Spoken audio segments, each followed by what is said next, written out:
After trying this recipe, you will never cook meat any other way again. Here I have about 2 pounds of lean meat. You can use the cut you prefer, or the one you have at home. I am going to cut it into smaller pieces so that it cooks evenly and becomes more tender. Now I have all the meat cut and ready to continue with the preparation. I bring it close to the stove like this to make the preparation easier and faster. Now I'm going to use a special roasting bag. One of those that can be used over the fire or in the oven. I add 2 tablespoons of butter that will give flavor and smoothness to the meat.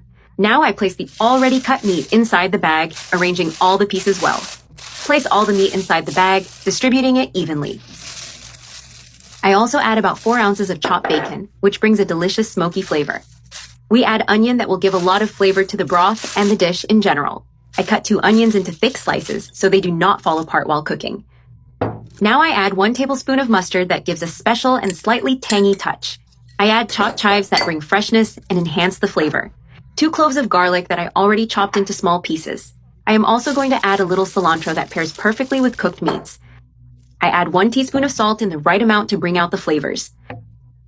1 teaspoon of paprika will add color and a mild smoky flavor. Half a teaspoon of freshly ground black pepper.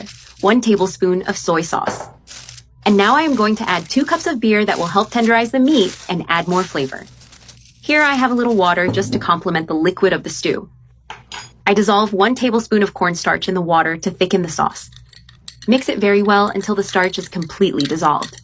It is important to mix well so that no lumps form in the preparation. We will leave that meat sauce nice and thick, tasty, and with a creamy texture. This way we ensure that it becomes a dense and flavorful broth. I pour this mixture inside the bag as well, along with all the ingredients. I pull the end of the bag to close it tightly without leaving any air inside. I carefully put the lid on the pot. I turn on the burner and set the heat to low as possible. We let it cook over low heat for 1 hour without opening or moving it. This slow cooking makes the meat incredibly tender.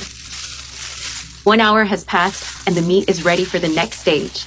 Now I'm going to open the bag very carefully since it is very hot. You have to handle it with care so you don't burn yourself with the steam.